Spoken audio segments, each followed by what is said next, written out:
ओम संबर्हियन्तां हविषा घृतेन सम्मादित्यै वसुभिः सम्मरुद्भिः सम इंद्रो विश्वदेवेभिः यन्तां दिव्यं नमो गच्छतु यत् स्वाहा।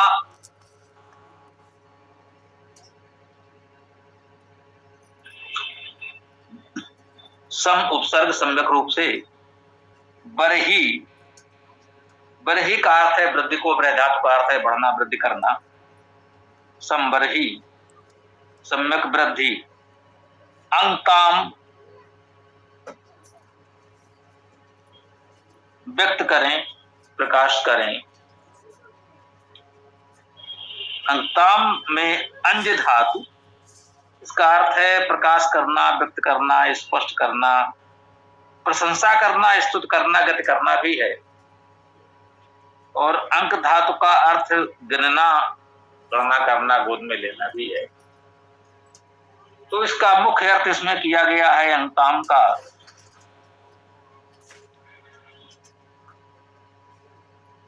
व्यक्त करें, प्रकाश करें। संबरही अंताम, सम्यक रूपेण वृद्धि का प्रकाश करें, उसे व्यक्त करें। व्यक्त करना, प्रकाश करना, यहाँ हम देख रहे हैं कि एक ही अर्थ है। आज भी हम कहते हैं भाई इस पर कुछ प्रकाश डालें, इसका प्रकाश करें, इसे प्रकाशित करें, प्रकाशन करें पुस्तकों का।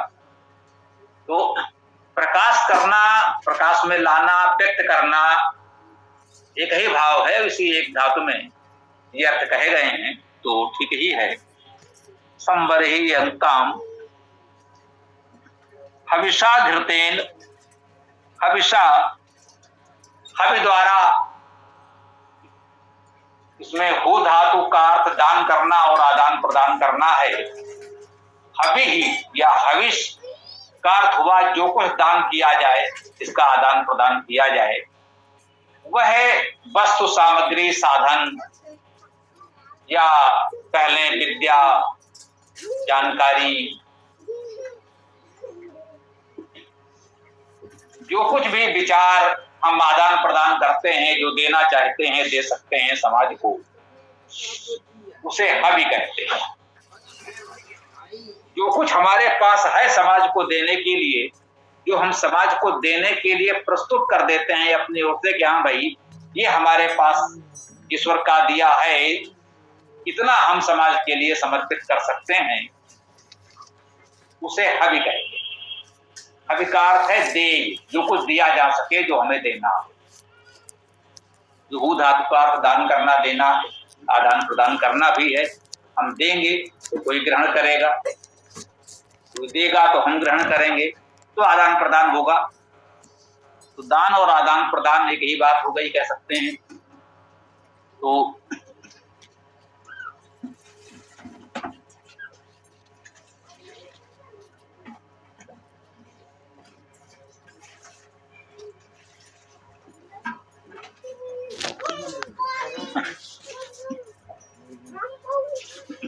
हविषा हवि द्वारा, दे द्वारा, घृतेन घृत द्वारा। घृत क्या है? घृत का अर्थ भी है प्रकाश, अभिसिंचन। घृ धातु का अर्थ प्रकाश करना, अभिसिंचन करना होता है। बहुत बार ये शब्द आए हैं। घृत भी, घर्म शब्द भी आया है घृ धातु से। जैसे घृ धातु से कर्म बना, वैसे घृ धातु से घर्म बना। घृ का अर्थ प्रकाश करना, अभिसिंचन करना है। तो घृत का अर्थ है प्रकाशित, अभिसिंचित। घृतेन घृत द्वारा, प्रकाशित अभिसिंचित द्वारा, प्रकाश अभिसिंचन द्वारा।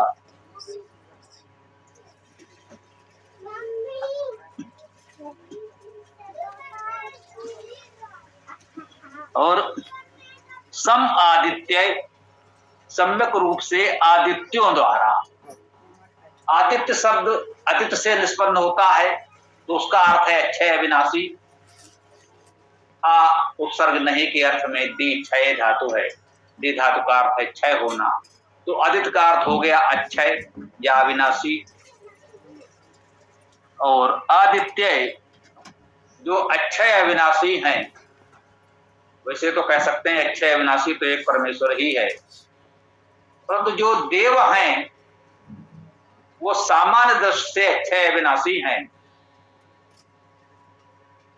यदि भौतिक दृष्टि से देखें तो जो भौतिक देव हैं सूर्य आदि,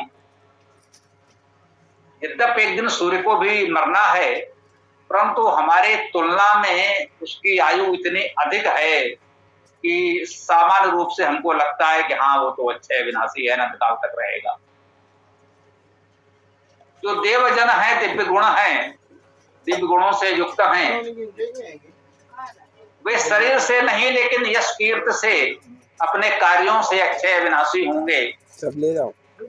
इस अर्थ में हम ऐसे देवजनों को, दिव्य सत्ताओं को अदिति अर्थात अक्षय विनाशी कहते मानते हैं। सबरी ले जाओ, मैं चला दे। यद्यप इसमें ले जाओ देने का अर्थ भी विद्वानों ने माना है। आदित्य में यदि आ उपसर्ग माने, आ उपसर्ग सम्यक समन्तात, दा धातु देना, दीप धातु दीप्त होना, प्रकाश होना, आदित्य में ये अर्थ भी माने गए। आदित्य में तो आ उपसर्ग और दी छय धातु आदित्य का अर्थ अक्षय विनाशी तो हो गया, और इसी आदित्य से आदित्य शब्द की निष्पत्ति होगी, ये भी व्याकरण से ठीक है। परंतु आदित्य शब्द को अलग से यदि हम माने तो आ उपसर्ग और उसमें विद्वानों ने दा धातु भी मानी देने के अर्थ में, और दीप धातु दीप्त होना, प्रकाश होना के अर्थ में, तो उसे दान और प्रकाश का अर्थ सम्यक दाता, सम्यक दानी, सम्यक प्रकाश करने वाला, ऐसा अर्थ भी आदित्य का किया गया है, जो कि प्रतीत होता है। आदित्य जो सम्यक समन्तात दाता हैं, प्रकाश करने वाले हैं, उन्हें हम आदित्य कहते हैं। उन सम्यक आदित्यों द्वारा उनके साथ वसु भी, वसुओं द्वारा वसुओं के साथ, वसु धातु का अर्थ वसना, वास करना, वसु जो बसते हैं, बसाते हैं, जो स्वयं वास करें, निवासी उन वसुओं को, उनको वसु कहते हैं। दूसरों को वासु दे सके उन्हें हम वसु कहते हैं। वे देव श्रेणी में आ जाते हैं। जो स्वयं बसते हैं वे भी वसु हैं, वे जन की श्रेणी में हैं, और जो दूसरों को बसाते हैं वे वसु देव श्रेणी में हैं, उन्हें हम देव कहते हैं।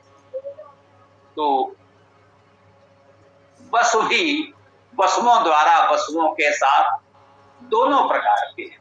जो जन साधारण निवासी हैं उन वसुओं के साथ भी, और जो दूसरों को बसाने वाले देवजन हैं उनके साथ भी, ये दोनों ही अर्थ हम यहाँ ग्रहण कर सकते हैं। सम मरुद भी, सम सम्यक रूप से, मरुद भी मरुतों के साथ। ये देखिएगा आदित्य, वसु भी, मरुद भी, ये तृतीया बहुवचन है तीनों। आदित्य भी बहुवचन में है, वसु भी बहुवचन में है, और ये मरुत भी बहुवचन। मरुत भी मरुतों के साथ, मरुतों द्वारा। मरुत मरणशील, जो मरणशील हैं वे सब मरुत हैं। विशेष रूप से प्राणियों को मरुत कहा जाता है, क्योंकि प्राणियों का जीवन काल अल्प होता है। जो भी जीव हैं हम देखते हैं हमारे सामने, जीव जन्मते भी हैं और मरते भी हैं। तो जीवों का समय अत्यल्प होता है, वे मरणशील, मरण धर्मा माने जाते हैं। वैसे तो कहा कि उस परमेश्वर के अतिरिक्त सभी मरणशील हैं, और विशेष रूप से जीवों को मरुत मरणशील में कहा जाता है, क्योंकि अत्यल्प जीवन काल होने के कारण वे स्पष्ट रूप से हमको जन्म लेते और मरते हुए दिखते हैं। विशेष रूप से मनुष्यों को मरुत कहा गया है कि आप ध्यान रखें कि हम लोग मरुत हैं, अर्थात मरणशील हैं। हमारा जन्म हुआ है और हमको कुछ समय जीवन बिताकर मरना ही है। इस थोड़े से जीवन के लिए क्यों कोई विवाद, तनाव बढ़ाया जाए। शांत पूर्वक सुख में सबके साथ जीवन जिए। जीवन ईश्वर की ओर से हमें मिला है, उसे ऐसे ही हंसते खेलते प्रसन्नता पूर्वक आनंद में जीवन व्यतीत करें। मर्द भी कहने का ये भावार्थ भी हमें अनुभव होता है कि ध्यान रखें कि हम सब मर्द हैं, मरणशील हैं।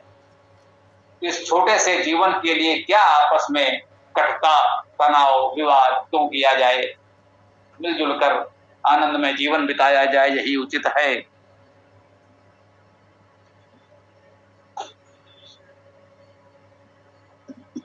सम इंद्रो विश्वदेवे भी, सम्यक रूपेण इंद्रो इंद्र, ये प्रथमा विभक्त कर्ता कारक एक वचन में है, इंद्रो इंद्र। इंद्र का अर्थ आप जानते हैं, इंद्र परमेश्वर रे धातु है, अर्थात इसका अर्थ हुआ परम ऐश्वर्य होना। इंद्र शब्द का अर्थ हुआ परम ऐश्वर्यवान अर्थात परमेश्वर।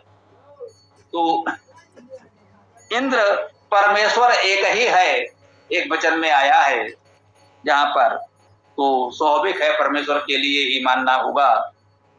इस जो इंद्र है परमेश्वर है, वह सम्यक रूपेण विश्व देवे भी, विश्व सभी देवे भी देवों के साथ, वह परमेश्वर तो एकमात्र देव महादेव है ही, वह देवे भी देवों के साथ अन्य जो देव हैं, वो चाहे प्राकृतिक शक्तियां सूर्य प्रकाश वायु जल वनस्पति आदि हो, या समाज के विद्वांसों वह देवा विद्वान सज्जन व्यक्ति हो, उन्हें भी हम देव कहते हैं।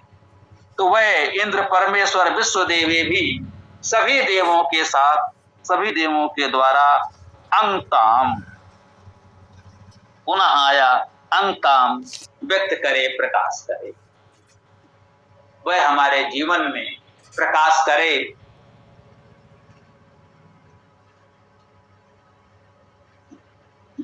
दिव्यम नमो गच्छतु यत स्वाहा,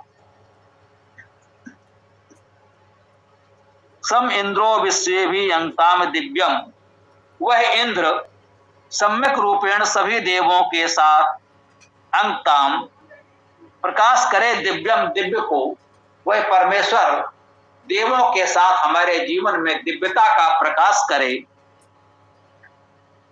नभो गच्छतु यत स्वाहा, ये नभो है, नभ गच्छतु जाए, यत जो स्वाहा अर्थात व्यापक है। स्वाहा शब्द पर भी हम लोगों ने बहुत बार चर्चा की है। सु उपसर्ग उत्तम, आ उपसर्ग सम्यक समन्तात, अय धातु व्याप्त होना, स्वाहा शब्द का है उत्तम प्रकार से सम्यक समन्तात रूप से व्याप्त हो, यह स्वाहा शब्द का अर्थ है। कहते हैं यत स्वाहा जो व्यापक है, वह नभ गच्छतु प्राप्त हो, गच्छतु का अर्थ जाए, गम गच्छ धातु का अर्थ जाना है, और जाने के अर्थ वाली धातु मुंह में, चलना तो है ही, प्राप्त होना और जानना का भाव भी निहित होता। तो हमें ऐसा नभ, कहते हैं नभो गच्छतु यत स्वाहा, वह व्यापक नभ हमें प्राप्त हो। नभ का यहाँ भावार्थ वही प्रतीत होता है जो नभ से हम लोग सामान्यता लेते हैं, वह नभ ही बहुत व्यापक है। उस व्यापक नभ को प्राप्त करने की बात कही जा रही है, यह बात भी ठीक है। नभा, इसका एक अर्थ है प्रकाश से परे, ना भा, ना नहीं, भा प्रकाश हो, नभा प्रकाश से परे। नभ या आकाश का क्षेत्र जो हम कहते हैं, देखिए आकाश शब्द में ही प्रकाश है, काश धातु में ही परा उपसर्ग लगा तो प्रकाश हो गया, आ उपसर्ग लगा तो आकाश हो गया। प्रकाशमान सूर्य चंद्र तारे आदि जिस जहां दिखते हैं उसी को हम आकाश कहते हैं, क्योंकि ये प्रकाश टिमटिमाते हुए हमें दिख रहा है, इसलिए हमने उसे आकाश कहा। बिल्कुल ठीक है, लेकिन उसे हम नभ भी कहते हैं। नभाति इति नभा, जहां प्रकाश है ही नहीं वो नभ है। तो आप कहेंगे दोनों बातें एक साथ कैसे हैं? समझिएगा, दोनों बातें एक साथ हैं और बिल्कुल सत्य है। ये प्रकाशमान पिंड तो हमें वहां दिखते हैं इसलिए उसे आकाश कहते हैं, परंतु दूसरा पक्ष ये है, हम जानते हैं कि प्रकाश को व्यक्त होने के लिए, दिखने के लिए कोई आधार चाहिए। सूर्य तो प्रकाशमान है, परंतु सूर्य का प्रकाश सूर्य से पृथ्वी तक आएगा तो पृथ्वी पर वस्तुओं को प्रकाशित करेगा, उससे सूर्य का प्रकाश हमें अनुभव होगा। इतनी दूरी के मध्य में अंधकार ही होगा, वहां प्रकाश नहीं होगा। प्रकाश सूर्य से पृथ्वी तक चलकर आ रहा है, इस मार्ग में प्रकाश नहीं है। वो प्रकाश पृथ्वी पर आकर व्यक्त होगा, चंद्रमा पर आकर व्यक्त होगा। चंद्रमा पर अपना प्रकाश नहीं है, सूर्य का प्रकाश ही दिखता है, परंतु सूर्य का प्रकाश चंद्रमा पर दिखता है, सूर्य चंद्रमा के मध्य मार्ग में नहीं दिखेगा। उसी तरह से पृथ्वी पर भी अपना कोई प्रकाश नहीं है, सूर्य का प्रकाश ही पृथ्वी पर दिखता है। लेकिन पृथ्वी पर जब सूर्य का प्रकाश पड़ता है तो वो प्रकाश हमें अनुभव होता है, आकाश में वो अनुभव नहीं होता। इसीलिए उसको हमने आकाश कहा, क्योंकि ये प्रकाशमान पिंड वहां दिखते हैं। नभ कहा, नभाति इति नभा, वहां प्रकाश नहीं होता इसलिए उसे नभ कहते हैं। क्योंकि वास्तव में उस आकाश मंडल में टिमटिमाते हुए आकाशीय पिंड तो दिखते हैं, उनके मध्य का जो विशाल विराट अनंत क्षेत्र है वो प्रकाश रहित है, प्रकाश से परे है। तो आप देखिए, वैदिक विद्या में, इस वेद विद्या में और उस वेद विद्या को जानने समझने की इस विशेष निरुक्त विद्या में कि वैदिक शब्दों के अर्थ आपको कैसे करने हैं, उपसर्ग धातु आदि को ध्यान में रखकर करने हैं। क्या उपसर्ग है, अव्यय है, क्या धातु है, उसी के अनुसार अर्थ करेंगे और उसके अनुसार आप अर्थ करते चले जाइए तो कितने सुंदर अर्थ, कितनी बड़ी बड़ी जानकारी, कितना विज्ञान आपको, कितनी बड़ी विद्या इसमें आपको प्राप्त होती है बिना बहुत परिश्रम किए। क्या है, क्यों है, कैसे है, इस विद्वान ने ये कहा, उस ग्रंथ में ये कहा गया है, अब ये वाला ग्रंथ प्रमाणित है या नहीं, ये विद्वान को अर्थ माना जाए या नहीं, कहीं इस विवाद में मत पड़िए। बस केवल शब्दों का धातु अर्थ करते जाइए, ये अव्यय उपसर्ग धातु केवल देखते जाइए, उसके अनुसार अर्थ करते जाइए। सच्चा अर्थ वेद का आपको सरलता से सुलभ हो जाएगा और ऐसी ऐसी जानकारियां सामने आएंगी कि संभवतः लोगों ने इस दिशा में सोचा भी नहीं होगा। आप आश्चर्यचकित रह जाएंगे। वेद का अर्थ करने की यही सर्वोत्तम प्रणाली है जिस पर सभी विद्वान सहमत हैं। अति प्राचीन काल से लेकर आधुनिक काल में स्वामी दयानंद जी, उनके अन्य साथियों अनुयायियों ने भी स्पष्ट रूप से यही मान्यता है कि वेद के शब्द यौगिक हैं, धातुज हैं, उनका धातुज अर्थ ही ग्रहण कर सकते हैं, अन्य कोई रूढ़ अर्थ उसमें न ग्रहण करें, क्योंकि उससे भ्रम हो जाएगा।